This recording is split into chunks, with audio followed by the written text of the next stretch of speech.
So we're gonna get the Q&A started now. Gonna introduce our guests here. Got James Clyne, Oren Soffer, Edwards, production designer, co-DP, director. Hello, check. Hello. Hey everyone. This is a very nice, would you call it a college or a university or something else? College. A college. Art Center College. Art Center. Of art design. Of design. That's great. These chairs are a little funny. You normally, I know there's usually a little but we footrest. just get to dangle here. No, we'll dangle. So, a lot of timely topics in the film. Human interaction with AI. Upper atmosphere, military, apparatus. It's kind of daunting, but what inspired you to make the film, and why did you feel, what was pushing you to make the film? That all sounds very timely and relevant and thoughtful. For me, it was very simple. There's like a holy trinity of science fiction, and I'm a science fiction fan, I guess. And there's basically alien monsters, spaceships, and robots. And I'd done a film with alien monsters, and I'd done a film with spaceships. I was like, it's time for a robot movie.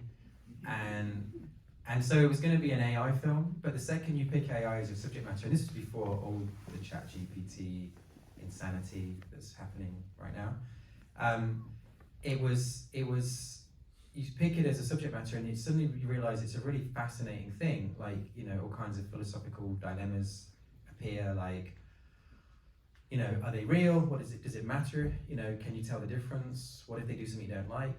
Can you turn them off? What if they don't want to be turned off? All this sort of stuff.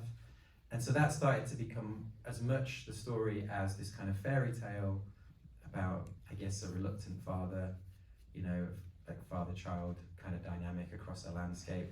And I was sort of doing something else, and I was in Thailand, and I was weirdly on the actual beach that the film set in at the beginning, and a friend texted me and said, I'm in Vietnam, I heard you're in Thailand, why don't you fly over? It's only like $50 for a flight, like hang out. So I went, and my experience of Vietnam is mainly through the movies, and so I knew I wanted to do this robot film, and I was seeing all this Vietnam imagery, that I associate with things like Apocalypse Now and Platoon or whatever, but picturing everything as robots. So you see like Buddhist monks going to a temple, and in my mind I'm like, imagine that was a robot.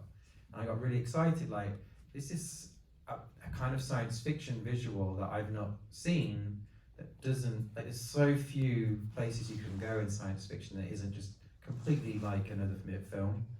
And so it just felt like this idea of like going to Southeast Asia, shooting it in real locations, and then making everything like AI. I was like, okay, that feels, I would want to go see that film. And that was like enough to just start this whole journey, really. Monsters is a fantastic film. It's like for me, it was like a masterclass in how to use visual effects.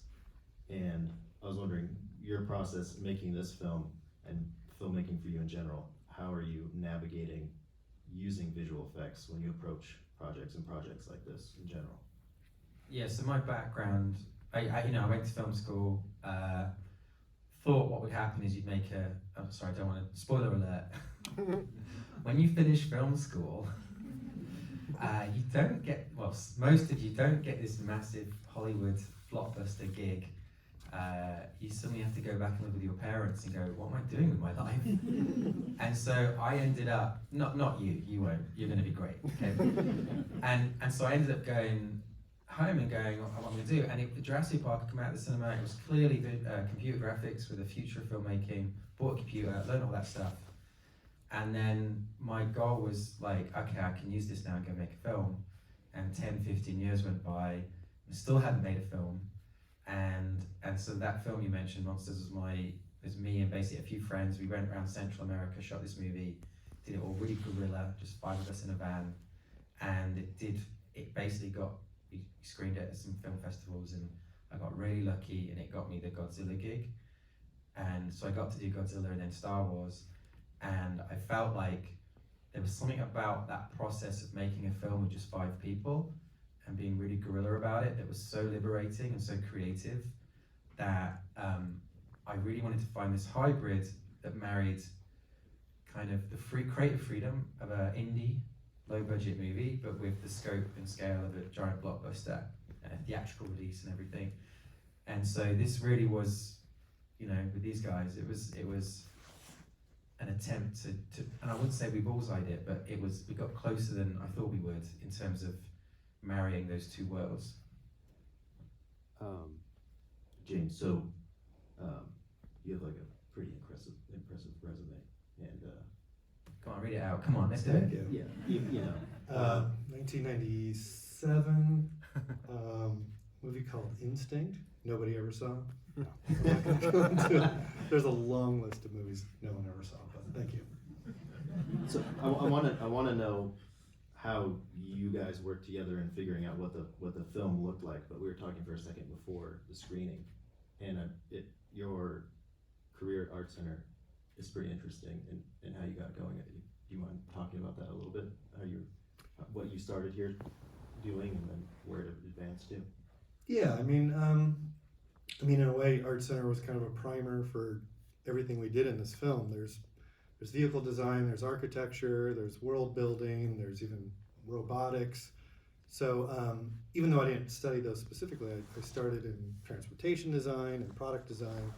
I think it kind of like started to inform where we wanted to go with this movie. And fortunately, Gareth is a huge fan of like Sid Mead and Ron Cobb and all these artists that we were just kind of drawn to simply because we, you know, well, you're a little younger than me, but we grew up on these movies from the 80s and 70s and 90s where they just had so much design stuffed into each film that we thought if we can get just a fraction of that, we'll be off to the races. So, but we started just by a conversation. So I think we're at Barney's Beanery in Santa Monica for like 3 hours. I think you pitched the movie for about 5 minutes, but then we just started spinning off in like sci-fi geekdom for Talking about kills, things like that. well, in sci-fi context, Yeah. of course. Amazing Gray costumes, from yeah, female costumes, amazing. yeah. Buck Rogers, came up a lot. Yeah, Blue Lycra. But so a lot of like what I was taught at Art Center kind of informed where we went with the look of the movie. So it's a very surreal kind of full 360 experience right now. Actually, what he's leaving out is so to sort of get a film off the ground. One of the things you do to visually explore it is what I would call kit bashed concept art, so visual. So I find images and I would use my Photoshop skills, whatever you want to call that, kind of cut and paste and make visuals for the film, kind of riffing off photography and other artwork and You could call it theft. yeah. Let's call it what it is.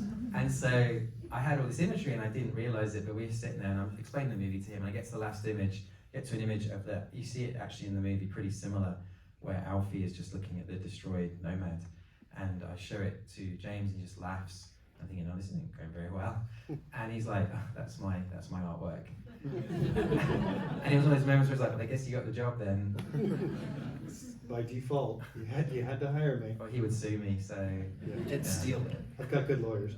And you know, I think a lot of artists may see that as like somebody just riffing off or stealing your art, but filmmaking, if anything, it's a collaborative effort. It's like hundreds of people all getting together trying to envision what the director was trying to envision. So I wasn't offended. That was nothing but like, you know, just awesome praise that you would use something like that. That's what my lawyers argued back as well. But so when you're prepping the shoot and the production design here, could have gone pretty deep, but at a point you're choosing visual effects. When you guys were prepping the project, where were you gauging and, you know, aside from the obvious stuff, but where to implement visual effects and how to use instead of props and such?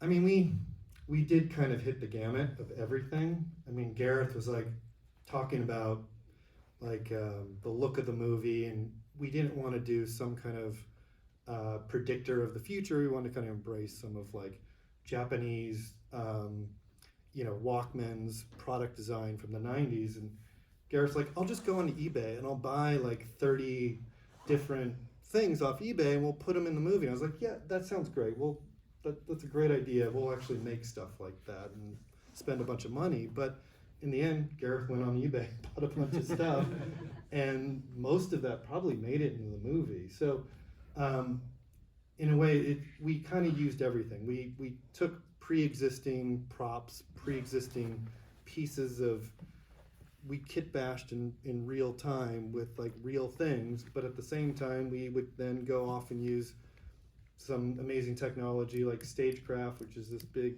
massive 360-degree LED screen. So it really was just about what informed the story at the time. There was like the whole spectrum in the whole movies like this. There's like, we went from shooting with 5 people in the Himalayas, and a week earlier we were on the most expensive soundstage in London, shooting the Stagecraft technology, which everyone knows as the Mandalorian screens.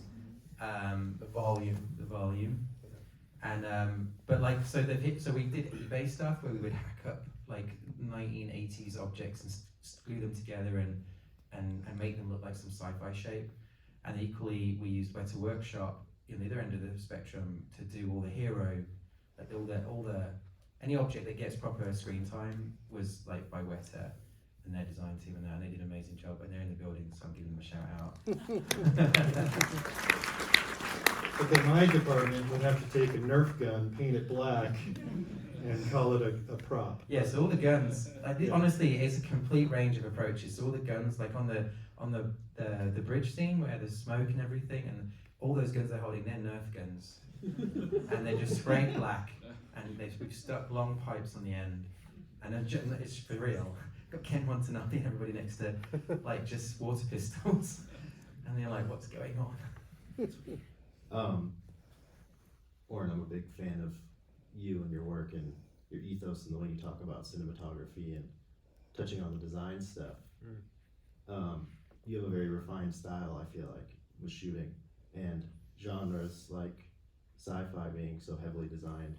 What was your approach to lighting, especially with being on location, and was there something specific that you prepped for, or that how you were approaching shooting in general for the whole film?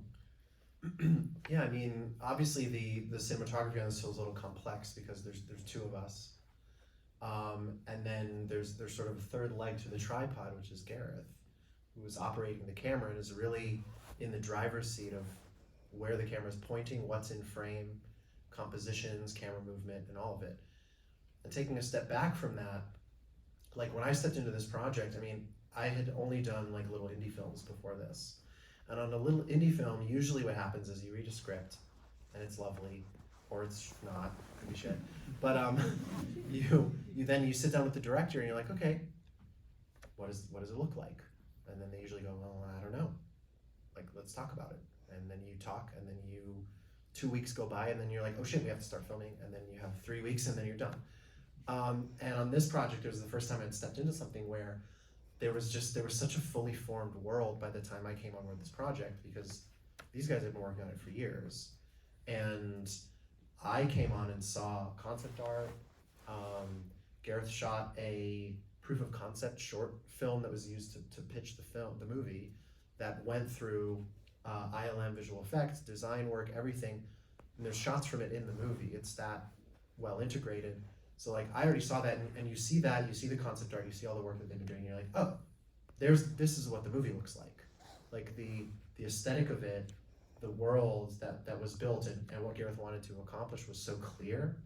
And to me, that's actually a DP's dream, is to come into a fully realized world and say, oh God, I get to play in this world and help realize it, as opposed to like, oh, I need to sit here and figure out what this looks like.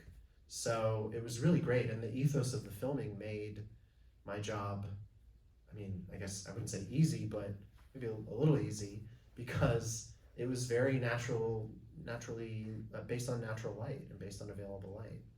And sometimes we would have to artificially create it, but we always had a benchmark of, we just want this to look unlit. We want it to look like we got super lucky. Like when Gareth filmed the proof of concept film, he's just traveling around these countries, just himself and his producer and a camera, and getting those gorgeous footage you've ever seen at the perfect time of day.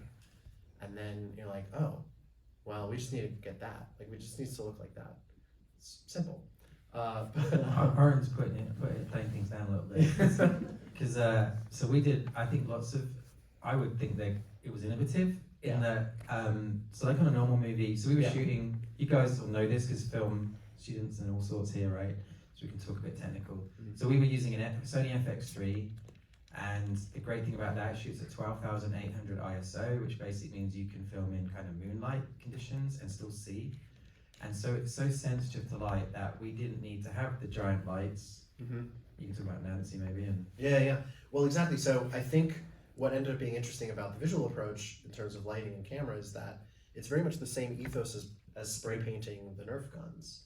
Like, there were some scenes where we had all the bells and whistles, and we were in London on Pinewood stages with carts full of lights where you're like, I didn't know we had all of two these. scenes we did that. Yes, Two. exactly. And then like 98 where we did. Yeah, so it runs the gamut from that, or some big night exteriors where we had big lights set up in the lifts, although slightly smaller lights than usual because of how sensitive the camera is, but still, night exterior, you have to light it up. And then it ran that gamut to, we're shooting in a village in the north of Thailand, and we have some LED tubes, and we needed to diffuse it, so we put a empty rice bag on the LED tube for diffusion, because that's what we had lying around, so we used that.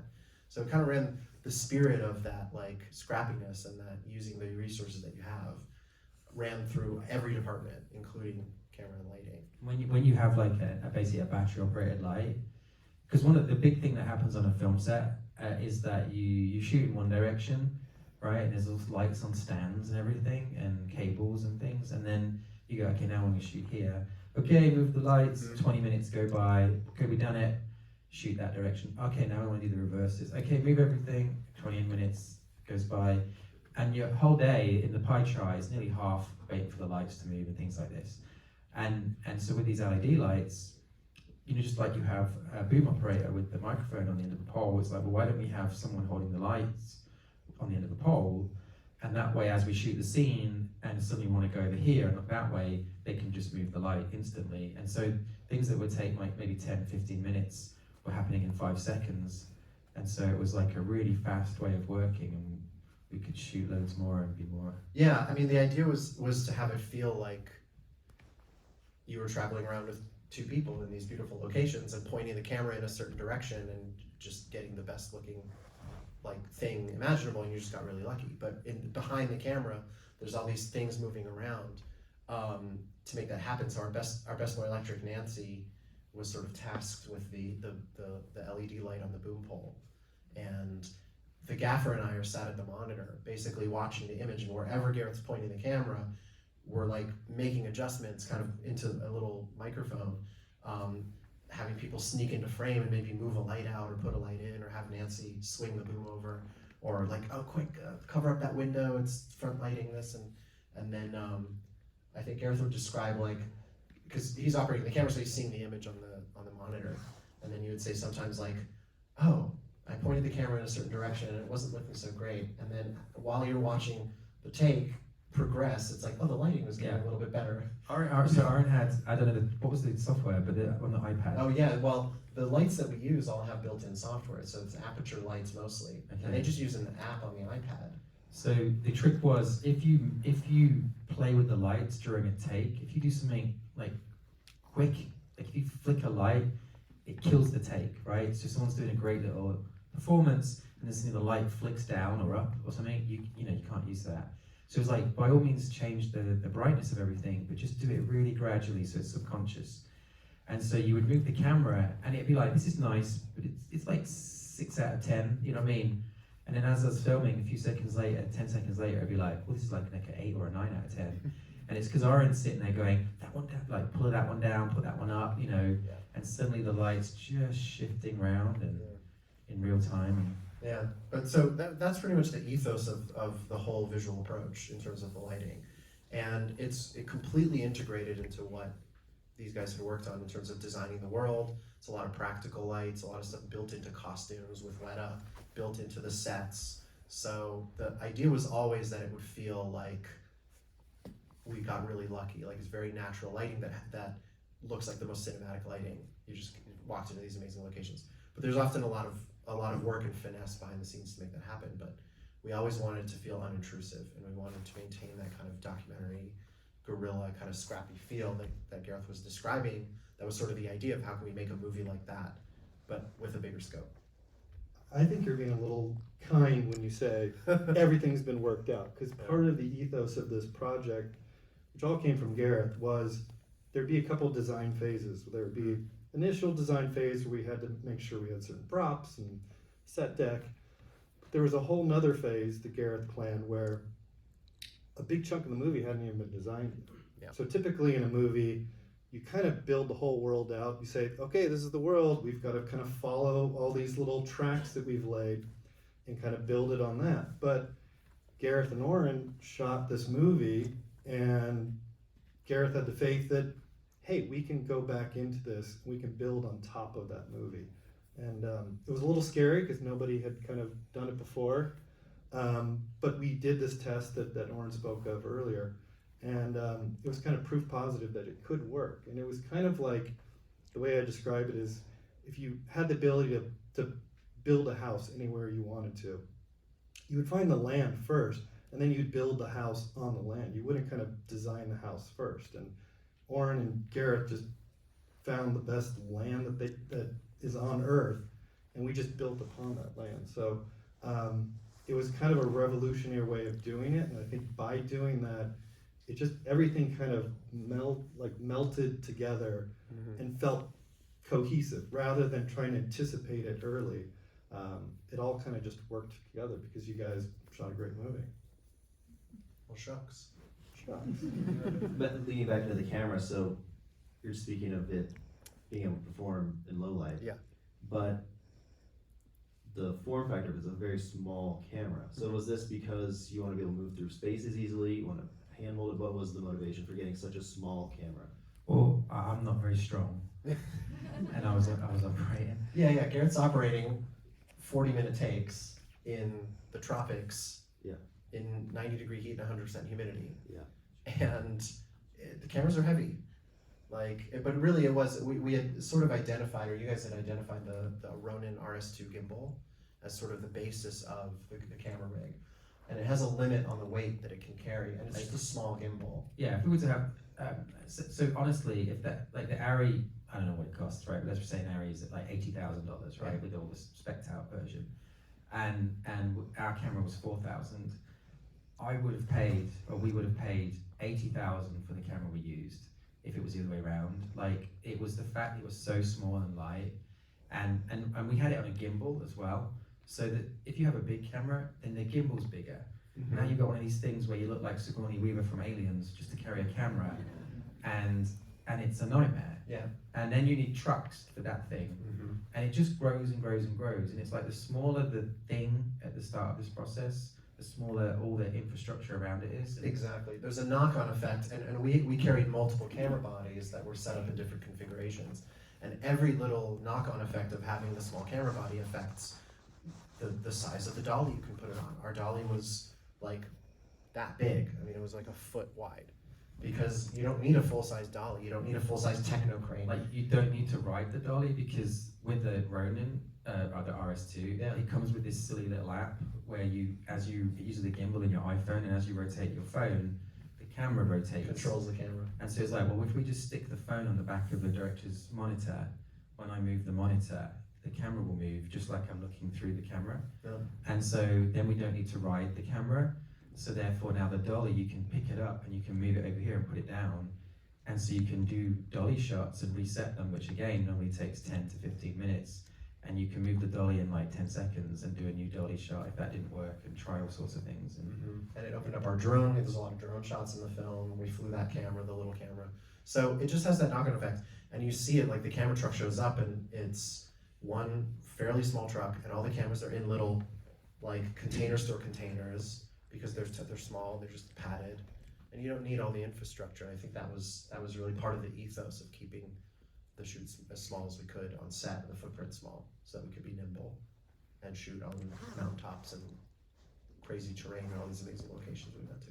With Monsters, to harp on that again, your style of filmmaking was, like you said, walking around with a camera, some actors, essentially.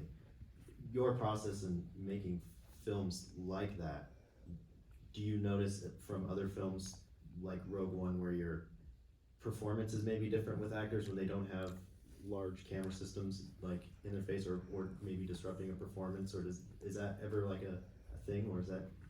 It's an interesting thing in that I've heard when you hear other directors, because you know I'm never hanging out on a set of another director, so I never really see how other people do it.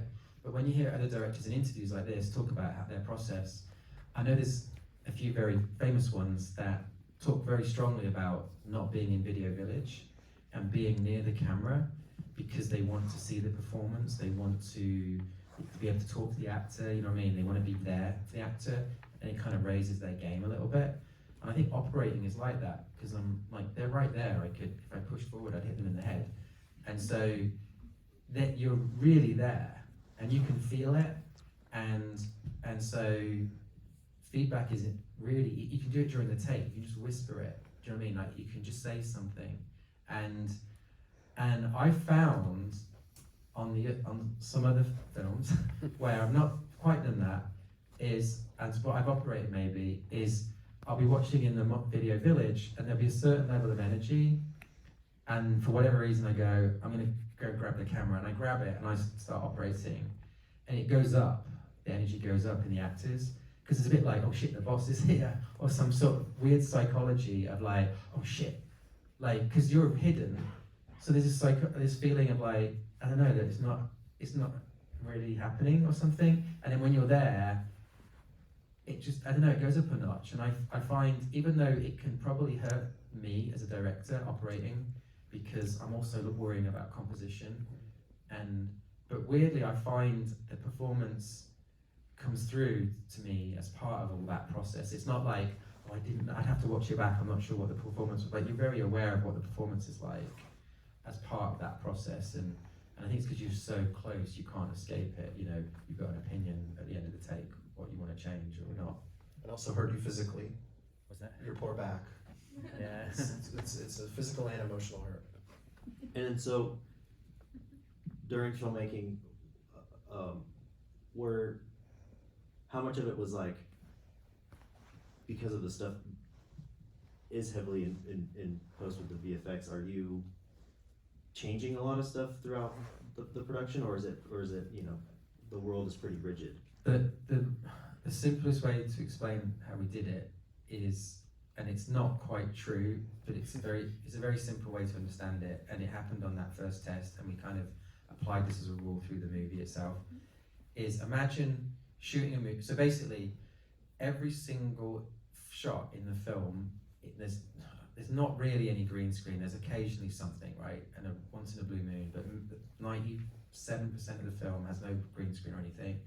And it's real locations that are the closest thing to the actual thing in the movie.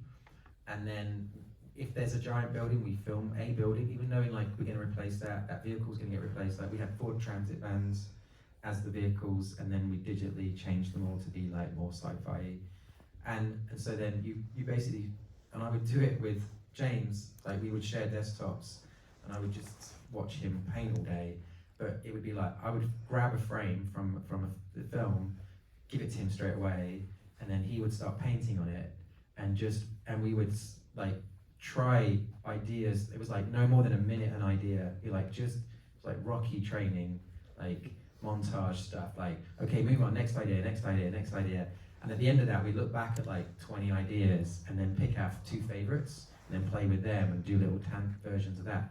And after a couple of hours, we were like, we had something we all really liked, and then that that would then kind of go to ILM and become the basis of the shot, just make it look like that. And because it's based on a real frame that looks good and is real, it's easier in a weird way to make the final thing look good and real, because it's compositionally correct and lighting is correct, and it was, I mean, you can speak to Yeah, it. I mean, ILM had something to go off of, so there was dust or dirt kicking off the back of the car as it's driving down a dirt road. The physics of the car, the speed of the car was all kind of all there. All that information was there. It was just a new design that we didn't have the budget to build a $500,000 sci-fi car, but we had all the information of a real car that allowed ILM to go in and go, okay, even though this doesn't look like a car that exists today, we can use the physics and the lighting of how reflections hit the windshield, and use all that information. So the whole time is that we spend on these movies is we're trying to confuse the audience into understanding what's real and what's not real. I think that's, in a way, my job is to make things almost invisible, even though they're like big mega structures or weird robots. You don't want the audience going, oh, that little thing doesn't look real, or doesn't look like it's living in that environment. We put all our effort into making sure that nobody's really thinking about that. They're thinking about the story or the action or whatever. Like if you, an example of that would be if we did the design first, right? And we were like, okay, let's create some really cool monolithic sci-fi building, and we do a whole stack of designs. That's a cool shape, like that building, great, go model that in 3D or whatever it is you're gonna do. That's our shape, now we go film the film. When you come back and you stick that building into a field or something, you just would look at it and go, it's so obviously stuck in. It doesn't feel like anything else in this image. But if you wait until post-production, until the edit to design it, what we were doing is we would take the materials from the foreground, so whatever was in the rocks of a wall or the materials of housing, and we would use those same materials in the monolithic structure, and we would use colors from the foreground in the background, and essentially trick the eye, so you know that crazy wacky thing back there has got to be fake, but you know this thing right here has got to be real. But if you give someone a pen and say, draw where you think we've added it, and I think you draw it wrong, because we've taken things and put them and in a way that it tricks the mind as to where it began and ended. Like it's all a bit of design magic. Yeah, there's this great shot. I just poked my head in at the end, and there's this shot. It's a throwaway, like you'd have to kind of go and look at it to know what I'm talking about. But it's in the end montage, and there's a shot of some of the missiles kind of flying through the atmosphere, and it's in probably Kathmandu, Nepal, something like some monastery type courtyard, and there's people looking up, and then in the background there's this big sci-fi building, but the design on it looks like the kind of stone structures of the buildings in the foreground. Yeah. And that was, I think, from your proof of concept film, I think. Are you talking about the one with the missiles coming down? Yeah, or- across the horizon, right? Yeah, no, they're going across. It was exactly. Kathmandu, yeah. It's Kathmandu. Yeah, we And did that pretty late, but it was exactly what Gareth. We were literally picking colors, Yeah. and making sure that those shapes. And it looks like this big monolithic structure that somebody Yeah. like built out of stone and And that was, materials like the foreground. we did so many one-offs in the movie. I mean, Gareth he was just bloodthirsty for so many one-offs. He's like, can we just get one more in, just one more in? And I thought we were like done with it months prior, and like Gareth would just send me an email and go, here's one more shot, let's just see what we can do with this. And I think because of the rhythm that Gareth had created with ILM and the other vendors, was they were able to kind of ingest those sketches pretty quickly, and get them into a shot. Sometimes you called it 2.5D, but they would kind of take the illustration and give it parallax or do a little bit of 3D modeling, but it wasn't, we weren't building the whole, there's a tendency to want to build the whole world in 3D, so in case the director wants to go, well, I like this shot, but I want to see the reverse. We didn't do that because Gareth's like, here's the plate. There's no other shot in the movie, just do this shot. So we just got confident like so often of like, okay, let's do another one, and they become these like one-off shots where I remember seeing like Empire Strikes Back, and it felt like there was so much visual content in it. I just want to keep going back and seeing it over and over again. And I feel like this movie captured that, where I just want to go back and see those little shots that are just, the camera doesn't stay long, it just kind of goes quickly through it, but it just creates a bigger and bigger world. And then how was it working with actors and having a heavy effects process going on, and certain things being built, not built, and then alluding to them being there? And what's that process like? It was super easy, 10 times easier than a normal way, because we were really on a bridge, really in sweaty Thailand, really with smoke, really in a tank. And versus the other version is we're in a studio in London with green screen everywhere. And so everyone's like, great, like, you know, this is fantastic. And so all they had to do, and they don't care, is, oh, it won't be this crappy little tank that we've hired for the day that's really an amphibious truck. It'll be this giant mega thing, and you're just coming out of a door from the giant mega tank. Okay, got it, you know. And they don't question it beyond that. And so it's really helpful, I think. It was not a problem. The thing that was super interesting, is probably worth talking about real quick, is the AI of it all, and the robots. We didn't want people wearing those silly pajamas where they got the dots on them, the motion capture suits, because two reasons. One, it looks really silly and no one wants to wear those. And the second is that you're committed to that person's a robot for the rest of that scene. And typically what can happen is, you know, you start editing the scene and suddenly it's just their shoulder in shot. And you're like, great, that's a 20 grand robot shot for an out of focus shoulder. And so the deal with the vendors and ILM was, look, I know this feels suicidal, but I think there's some sense in it, which is, can we not do any dots on anyone? Can we not have any pajamas? And the upside is we can just pick people where your eye goes in each shot. So we can cut the movie, and there was this great day in post-production about halfway through the edit where we got to choose who was a robot and who wasn't, and nobody knew who was doing the performances. And so you end up with situations where, which I love, my favorite things in the film, are throwaway performances by AI and robots where they're just sort of like smoking a cigarette, or they're laid back, or they're like giving a kid some chocolate, just stuff you don't see in movies because no one throws it away like that because it's so expensive. That's when it felt like, oh, that's what we're doing different. That's where our film comes alive, where it feels like we're offering something that, because it's so hard to do that in a science fiction film, everything's nearly been done. And so yeah, like, I mean, James can probably talk about all the robot designs because we were very much ripping off old technology. And yeah, I mean, one of the big design cues was Gareth. I don't know where you came up with the idea, but you wanted a hole through the entire cranium, and I think it was just more of like this impossibility. Like, you can't fake that with makeup or prosthetic. It was like, obviously it had to either exist or it was some visual effect. So going off of that, that was kind of the big cue of like, okay, there's a hole through the head. What does that mean for the technology around the head? How does that integrate with the skin? And ILM was great at kind of trying to find a way for the skin to kind of butt up against the metal of the cranium.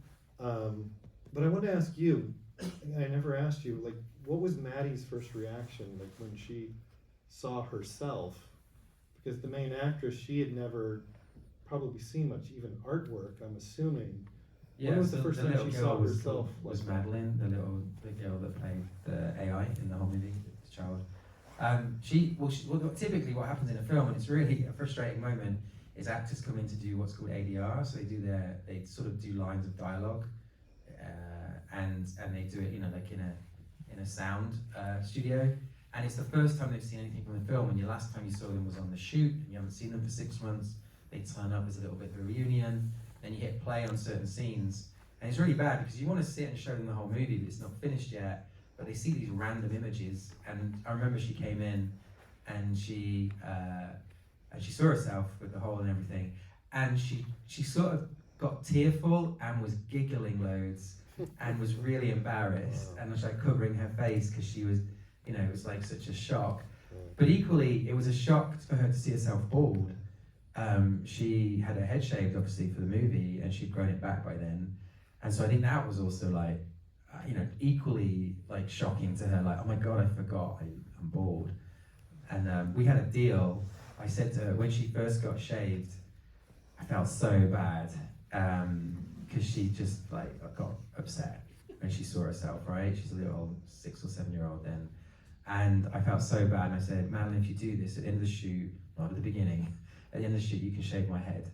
And I thought, she's gonna forget, right? I'm not gonna have to do that every day. She's like, can I shave your head? You know, and I'm like, yeah. Like, she'll forget. She didn't. And at the end of the shoot, I had a complete bald haircut from Madeline. She did like a little like Travis Bickle taxi driver mohawk. There is a video of it.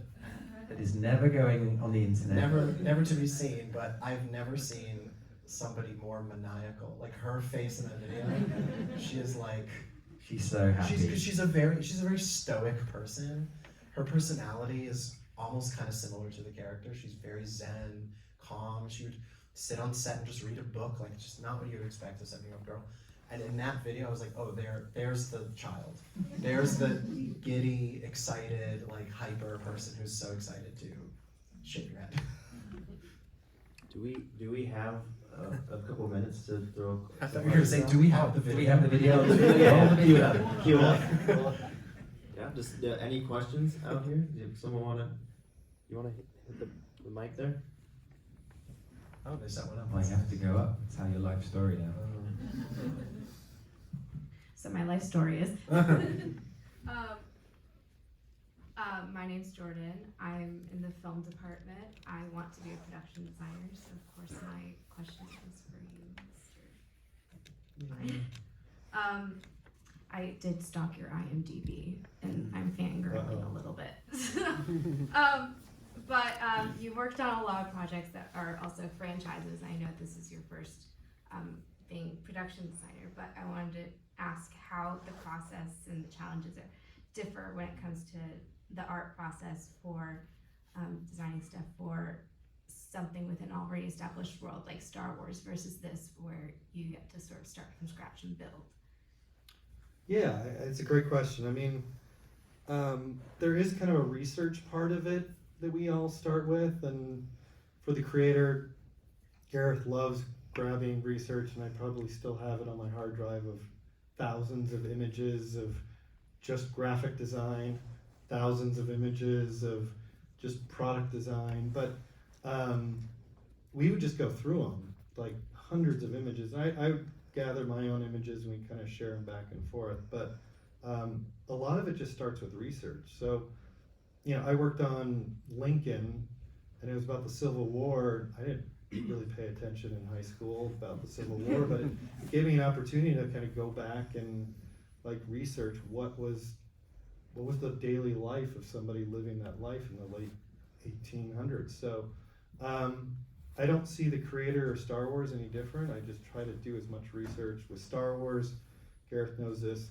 there were two artists, Joe Johnston and Ralph McQuarrie, who basically laid the map for Star Wars. And for me personally, I just wanted to try my best to emulate those two guys, because they were the guys. They were like the architects, and I was just like a little guy with a little hammer and nail trying to build the same thing. So much to say, it's all about research, kind of who your influences are, who the director's influences are, and trying to mesh and jazz with that, and you go from there. Whilst we wait for the next question, actually, where's the person who walks up and going to say something? Is that right? But we'll pick someone. Next question. Oh, you there? Okay. I do want to do a shout out to Atlas Lenses, who organised this.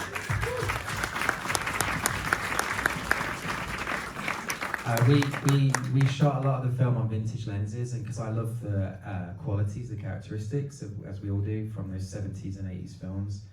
And I met with Dan and Forrest a long time ago, and we talked about this. And I don't know if this is true, but they claim that they went away and made this lens kind of just for us. which was the Mercury. The Mercury, yeah. And essentially it's really hard to get a very characterful wide angle lens on an anamorphic, and they managed to create this thing. And so the wide shots, the wide angle shots in the movie are all the Mercury. Yeah, 42 millimeter Mercury prototype that we had thanks to our friends at Atlas on the set, and for the nerds out there. And yeah, the rest of the film was on a 75 millimeter Koa, but which you yeah. can't buy. No, You have to. If you want a new lens, you have to go to you Atlas. have to go to Atlas to get new lenses. But yeah, thank you again. First, congratulations on the film to the three of you. First time I watched it in the theaters, like fell in love with it on a personal level. Gareth, so much of your work feels personal. But then here, like watching it a second time, hands down, I feel like it's going to grow in the public and just like gain a greater appreciation over time. I hope more people get to see it. But my question is for you, Gareth. Like I said, This is my brother, by the way. He comes to all the screenings. Go on, Todd. Sorry.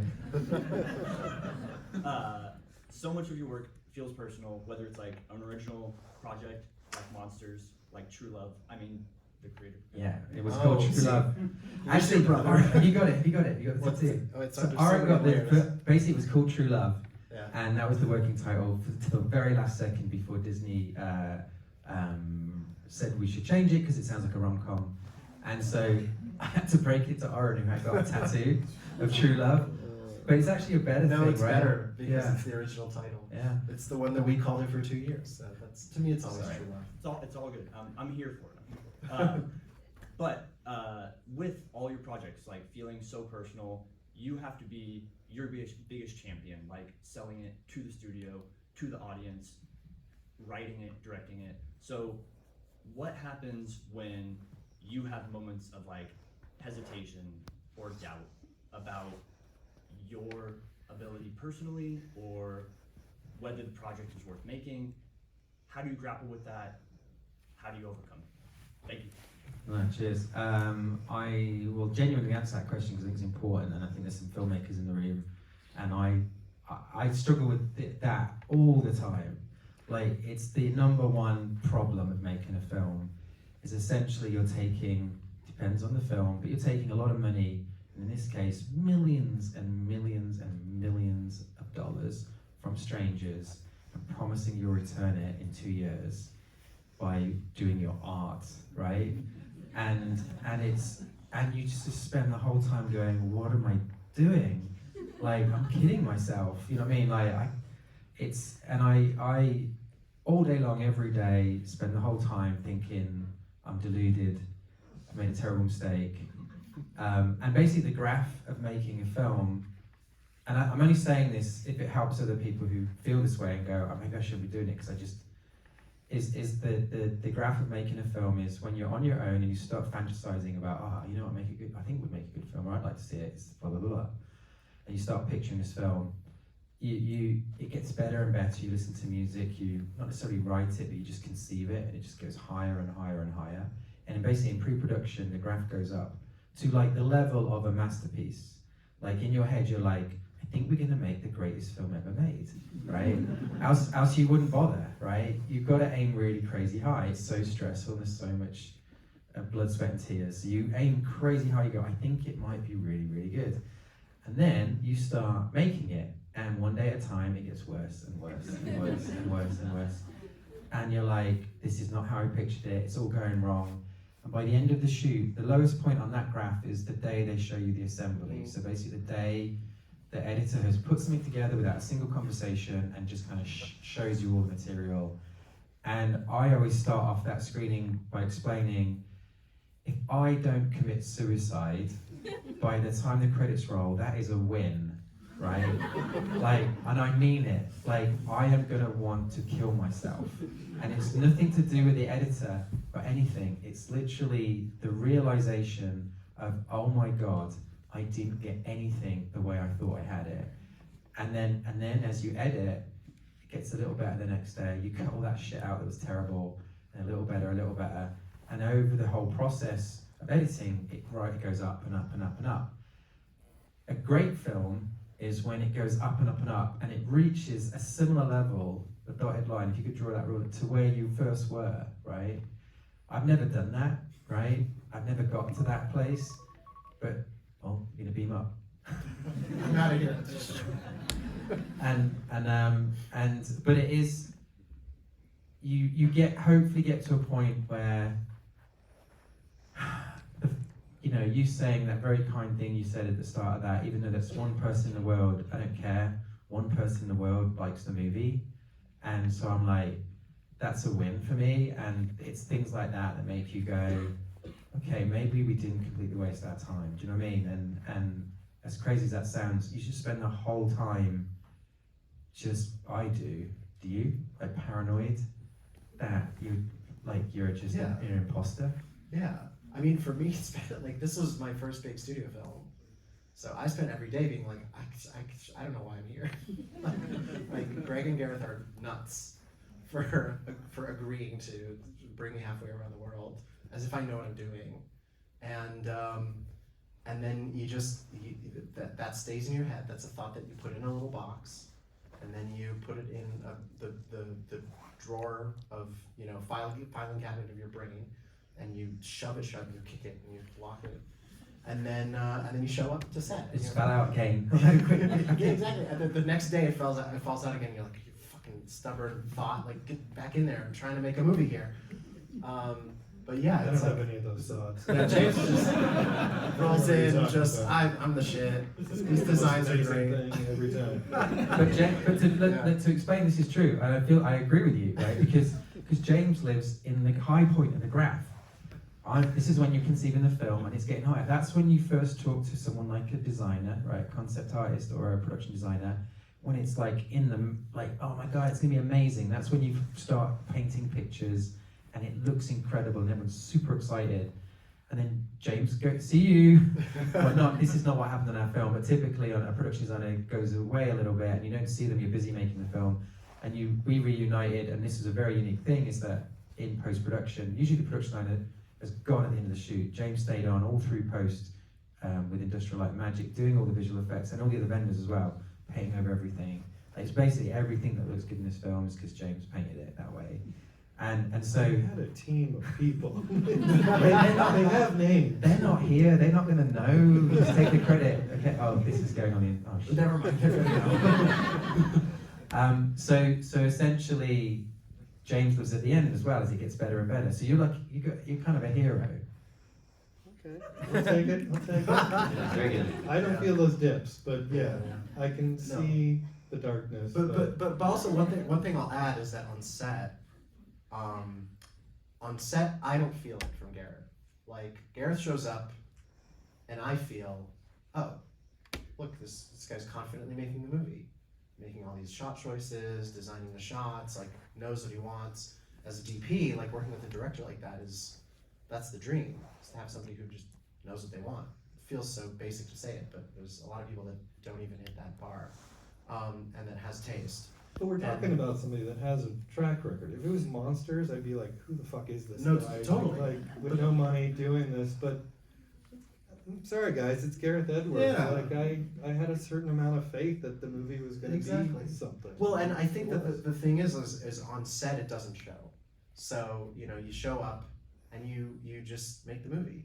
Like, and it was the same for me. It's like you get up, you show up, even with those thoughts and even with doubt. You're like, but I need to make the movie, and I need to make this good. I need to make sure this shot looks good and that this lighting setup is good. And it's like all those thoughts, the doubt, and all of it is like, it's always there, but it ultimately doesn't really matter, because what matters, at least for me and the cinematography side, is like, but I'm sure it's the same with the directing. It's what you're talking about with the edit. What matters is what's in the final movie. Is where does it end up? And so it's like you just need to put those thoughts in the box and just take it day by day. One thing to clarify, which is the schizophrenia of it, is so don't. This is where it just sounds like a contradiction, and it's hard to say this because we're in a room and people are recording it and it ends up on the internet, and I don't think anything I've done is any good ever. But there is part of your brain that goes, "This is going to be great, and I can do this, and I was born to do this." Yeah. Like, and I will do this and die in the attempt. and then the second you start doing it, like I have this strange thing where I'm so confident in my own head, like I'm really ultra confident, but the second it comes out of my head and I tell someone the idea, or I film something and show someone it, I'm like, oh my god, this is shit. Do you know what I mean? Like, and I'm apologizing, I wish I'd never done it. But inside, it's amazing. And so there is this real big contradiction of like, it's not like you just constantly doubt yourself. Inside my head, I'm not at all. But then it's a really weird, complete kind You of haven't roller noticed coaster. Gareth's English, and that's an English trait, is just not have that outward confidence, I think, even though it's in your head. Let's blame Britain for everything. It's a good note to It's end the on. American way. Alright, do we have time for one more question, or are we, one more? Let's go. Pablo, did you have a question? One more question, then we'll wrap it up. Hi guys, I'm Pablo. Just want to say thank you to the three of you, and thank you to Atlas and Emmett too, because without Emmett, we wouldn't have Atlas here, and without Atlas, we wouldn't have you guys here. So, thank you so much. You could just thank us. You don't. Atlas is a middleman. Yeah. But I go to school here, and I was wondering if I could ask Gareth for some advice. I'm a director here, and I related so much to the process of making Monster, and how as you're growing up in the industry or just making short films for yourself, you're doing everything, and you can't really get mad at a first AC when it's out of focus, because you're the one pulling focus, and you're kind of just doing everything all at once. And something I struggle with is, being on set and looking at the monitor and thinking, wow, this looks so good, but then I go start editing, I'm like, why did I do that? So when you're operating, how did you get to a place where you were able to not only compose and look at the performances, how were you able to finally be confident in what you were getting by being able to operate and still know that you got what you needed for that take? I mean, I feel the same way. I don't look at anything and go, oh, that's good. I always think it's bad. But I tell you what I do, and I don't know if this is answering what you're asking, but when I'm holding that camera, I'm not there. I'm a year and a half away in the future in a cinema like this, just sat watching a film. And I really don't think I'm there. And I'm sat in the audience and I have an opinion about what I'm seeing. And I'm like, oh, that's shit. You know what I mean? Why didn't you go over here? And they're doing that wrong. Why didn't they do it like this? And whatever those thoughts are, I just start doing them as if I'm a slave to this critic a year and a half from now watching the footage, right? And so it's a really heavy camera. It's so heavy that you just want to put it down the second someone gives it you. But I would find we'd go action, off we go, and I'm in the cinema and I've got such a strong opinion about what's going on that we'll do the whole take or whatever, we'll do reset, go, and it'll end, and I'll hand it to someone, and often the boom guy, Jordan, would go, well, that was a record, so then you go, what? And he goes, that was a 45-minute take. And you're like, what? In my head, it was 3 minutes. And he was like, no, that was 45 minutes.